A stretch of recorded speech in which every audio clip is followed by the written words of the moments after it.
Welcome to my channel study with Angad sir. जी हाँ student, आप लोग का बहुत बहुत स्वागत है। आज हम लोग स्टार्ट करने वाले हैं my grandmother's house poem, जो कि काफ़ी फेमस होने वाला है। तो अब ये देख लीजिए, इस पोएम का जो लेखक कवि है, कवित्री है, वो है कमला दास जी। ओके, अब ये ध्यान से देखेंगे तो ये जो कमला दास जी है, इनका जन्म हुआ था 31 मार्च 1934 को। ओके, और ये मरी थी पूना में कार एक्सीडेंट में 31 मई 2009। जी हाँ, तो आप लोग ये जो जन्मतिथि है, कब जन्म ली थी और कब मरी थी, और प्लेस भी याद रखेंगे, एग्जाम में काम देगा। ओके, चलिए अब हम लोग कवि के बारे में और जानते हैं। अबाउट कमला दास, यहाँ पर ए जो है मिस्टेक से छूट चुकी है, आप लोग ध्यान में रखेंगे कमला दास। ओके, आप लोग तो तेज़ हैं, समझ गए होंगे। तो चलिए पहला जो है ध्यान से देखेंगे क्या है। पहला है she was a poet and short story writer. यह एक कवित्री भी थी, कवि भी थी और शॉर्ट स्टोरी राइटर भी थी। Okay, her autobiography published in 1976। इसकी जो ऑटोबायोग्राफी है वो पब्लिश्ड हुई थी 1976 ईस्वी में। She was short listed for the Nobel prize for literature in 1984। 1984 को इसको शॉर्ट लिस्टेड कर दिया गया, हटा दिया गया, नहीं तो इनको नोबेल प्राइज़ मिलने वाला था लिटरेचर, साहित्य के क्षेत्र में। ओके, चलिए हर बुक्स, इनका जो बुक्स है उनके बारे में देख लेते हैं। समर इन कोलकाता, ये जो भी बुक्स है आप नीचे तक ध्यान से देखें, ये काफ़ी इंपॉर्टेंट है। आप इसका डेट और जो भी है सब आपको नोट कर लें, ठीक है। Only saint knows how to sing, केवल साधु जानते हैं कि गीत कैसे गाया जाता है। तो 1996 को ये लिखी थी। ओके, जो भी है काफ़ी इंपॉर्टेंट है, आप इन सभी को नोट कर लेंगे। जो भी बुक्स है यहाँ पर सबको अपने कॉपी में नोट कर लेंगे। चलिए एक स्क्रीनशॉट आप ले सकते हैं। ओके, ले लिए। चलिए थैंक यू। आगे हम लोग अब चैप्टर को स्टार्ट करने वाले हैं। यहाँ पर आप देख सकते हैं, यहाँ जो लिखी हुई है my grandmother's house. Okay, my grandmother's house. चलिए ये जो माई ग्रैंड मदर्स हाउस जो लिखा हुआ है ये काफ़ी इंपॉर्टेंट है।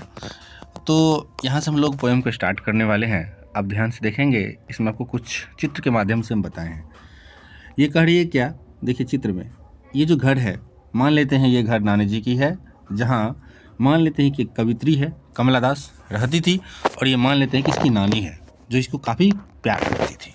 ओके, और वैसे ये सास बहू है, दोनों माँ बेटी जैसा प्यार करती है एक दूसरे से, इसीलिए हम इसमें इस पिक्चर में इसका जिक्र किए हैं। ओके, देखिए ये जो कवित्री का घर है, ठीक है, तो ये जो कवित्री का घर है आप इसको ध्यान से देखेंगे, ये घर तो यहीं पर ये रहती थी बचपन में, ठीक है। चलिए स्टार्ट करते हैं पोएम को। There is a house, okay, no far away where once I received love.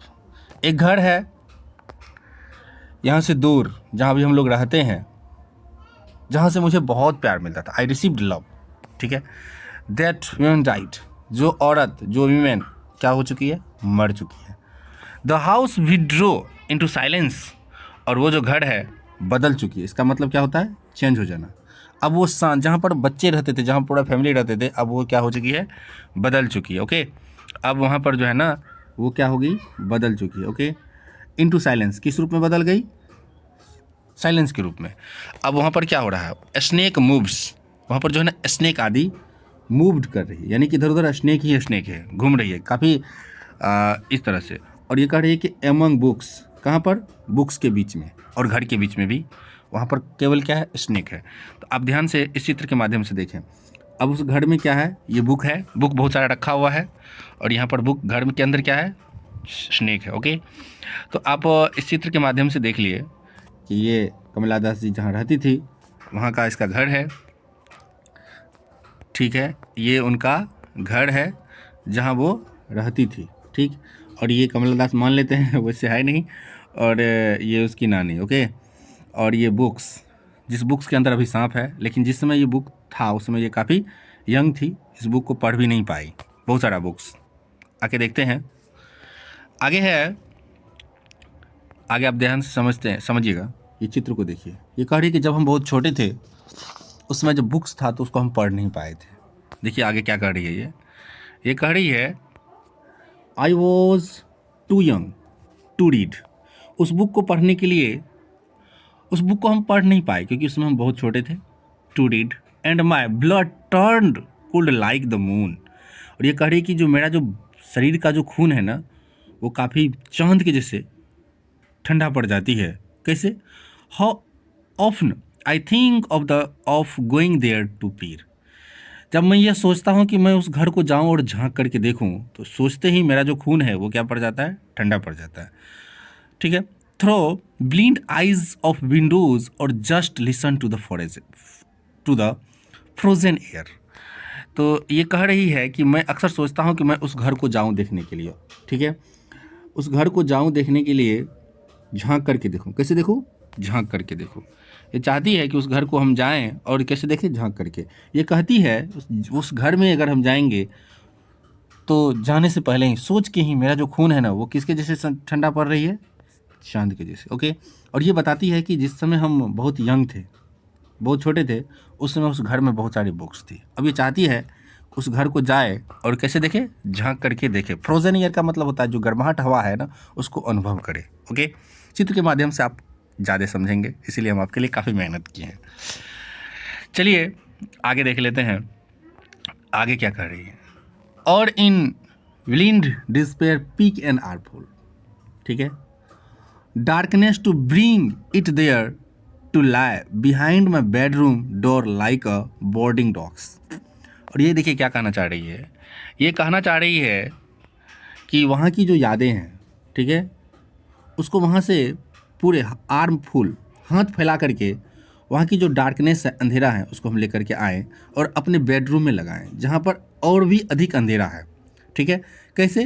जैसे लोग कुत्ता आदि का जो तस्वीर है ना, जो बोर्डिंग डॉग्स होते हैं ना, उसका चित्र जिस प्रकार से लगाते हैं उस प्रकार से ये भी चाहती है कि हम क्या करें, इस तरह से जो झबड़ा कुत्ता होता है ना, जिसको लोग घर में लगाते हैं, चाहे वॉल से या घर पे बांध के भी रखते हैं कितना लोग। ओके। मॉर्निंग वॉक हमेशा उसको अपने साथ लेके घूमते हैं, काफ़ी उसका केयर करते हैं। और एक तरफ जो डॉग्स होते हैं ना वो भी आदमी का केयर करते थे। ये चाहती कि हम जो वहाँ से तस्वीर को लेकर के आएँ, वहाँ की जो तस्वीरें हैं, वो जो नानी माँ की जो ख्यालें हैं वो हमारी हमेशा रक्षा करें कुत्तों की जैसे। ओके। और हमको याद आए। तो ये जो डार्कनेस है, ये जो अंधेरी है, ये जो अंधेरा है, सॉरी, इसको ये अपने घर में लगाना चाहती है। क्यों? वो जो बचपन की जो यादें हैं वो ताज़ा हो जाए। Okay.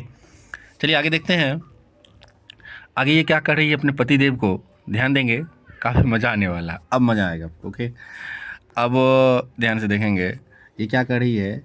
You can not believe darling, आप विश्वास नहीं कर सकते। कैन यू क्या तुम विश्वास कर सकते हो? दैट कि I lived in such a house, मैं इसे घर में रहता था। Okay. I lived in such a house. ठीक है। आगे ये कह रही है एंड वॉज प्राउड, जिस घर पे मुझे काफ़ी गर्व है, एंड लव, जहाँ से मुझे प्यार मिलता था। ओके। आगे ये कह रही कि आई हु, जो मैं, have lost my way and bag. ये आगे कह रही है कि आई हु, जो मैं, have lost my way and bag, जो मैं खो चुका हूँ और मैं मांगता हूँ, जो मैं प्यार खो चुका, अब मुझे वो प्यार मांगना पड़ता है, बैग, भिखारी के जैसे मांगना पड़ता है। ओके। अब कैसे मांगना पड़ता है, ध्यान से देखेंगे कैसे मांगना पड़ता है। नो एट ए स्ट्रेंजर, अजनबी के जैसे। अब हम उस घर के लिए जहाँ पर हम रहते थे आसपास के लिए हम अजनबी सा हो गए। अब प्यार पाने के लिए क्या करना पड़ता है, ध्यान देंगे। डोर्स टू रिसीव लव, अब मुझे जो प्यार मिलता है उस प्यार को पाने के लिए क्या करना पड़ता है, डोर्स, दूसरे के दरवाजे पर जाना पड़ता है, टू रिसीव लव। अब यहाँ ध्यान से देखेंगे चित्र के माध्यम से, ये अपने पति को कह रही है कि डार्लिंग आपको विश्वास नहीं होगा, क्या आप विश्वास कर सकते हैं कि मैं ऐसे घर पे प्राउड फील करता हूँ जहाँ से मुझे प्यार मिलता था, और अब थोड़ा सा चेंज हुआ है कि अब मुझे प्यार पाने के लिए भटकना पड़ता है, अजनबियों के जैसे, स्ट्रेंजर्स के जैसे। ओके। आगे देखते हैं। At least in A small change, at least थोड़ी सी हुई कि मेरी नानी मर गई, एक छोटा सा चेंज हुआ और मेरा सब कुछ समाप्त हो गया। ओके। ये क्या कह रही है कि एटलीस्ट ए स्मॉल चेंज, नानी के मर जाने के बाद मेरा कुछ भी नहीं बचा है, अब मुझे ऐसा लग रहा है कि मेरा जीवन सुना सुना सा हो गया है, अब मुझे वहाँ से प्यार नहीं मिल रहा। आप लोग देखते होंगे कि अगर हमारी नानी माँ मर जाती है तो फिर ननिहाल जाते हैं तो मम्मी को ऐसा प्यार नहीं मिलता है। ओके। ध्यान देंगे। और अगर आपकी भी माँ डेथ कर जाए तो आपकी जो सिस्टर आदि है उसका आप केयर करेंगे। ओके। आप बताइए कमेंट करके यह जो पोएम है आपको कैसा लगा, आगे हम आप लोग को समरी भी बताने वाले हैं। Thank you.